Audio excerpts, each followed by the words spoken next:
Hello everyone. तो आज हम लोग समझेंगे मेंडल का सेकेंड लॉ जो है law of segregation.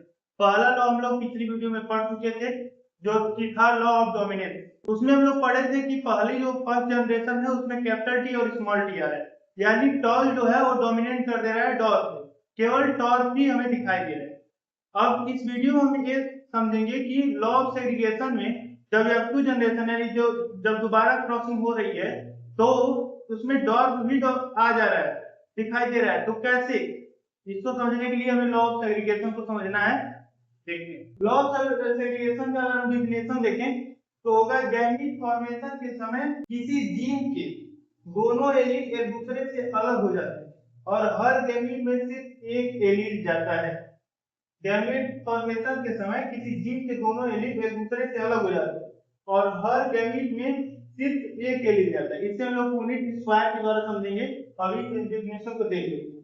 Capital T और स्मॉल टी यही पहली जनरेशन में बना था और अब यह जब जाएगा तो ये दोनों अलग हो जाएंगे, कैपिटल टी और स्मॉल टी दोनों अलग हो जाएंगे। यही कह रहा है कि लॉ ऑफ सेग्रीगेशन। सेग्रीगेशन ही मतलब होता है मतलब अलग होना। सिंपल भाषा में अगर देखें सेग्रीगेशन का मतलब ये होता है अलग होना।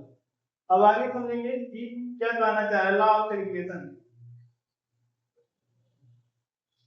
हम देखेंगे पुनीट स्क्वायर क्या होता है।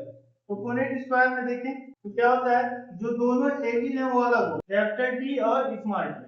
अब इससे द्वारा बनेगा चार बनेंगे तो कैपिटल टी के साथ होगा तो क्या रहेगा, कैपिटल टी स्मॉल टी के साथ होगा तो capital T small T, small T capital T के साथ होगा तो कैपिटल टी स्मॉल टी और स्मॉल टी के साथ होगा तो स्मॉल टी स्मॉल टी।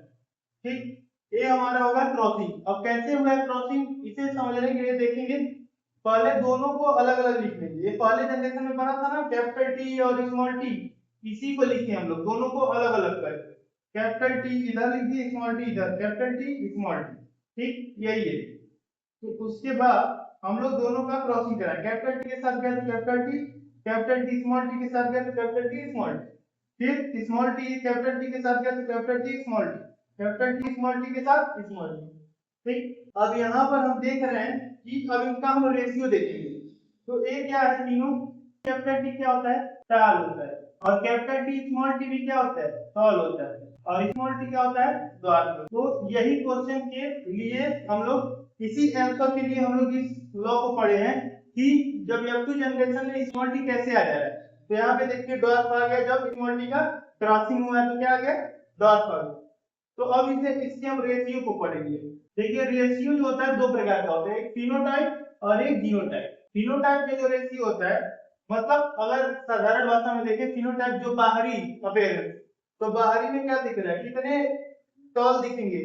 अगर मान लीजिए तीन चार पौधे हैं, चार प्लांट हैं तो कितने टॉल दिखेंगे, तीन टॉल दिखेंगे।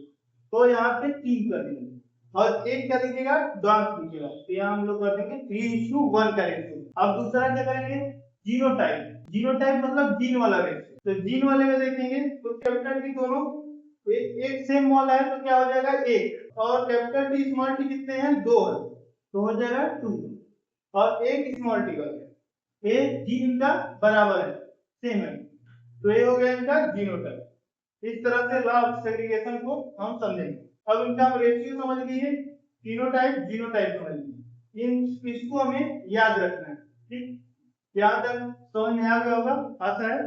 अब हम लोग अगला लॉ पढ़ेंगे लॉ ऑफ इंडिपेंडेंट असॉर्टमेंट। ठीक।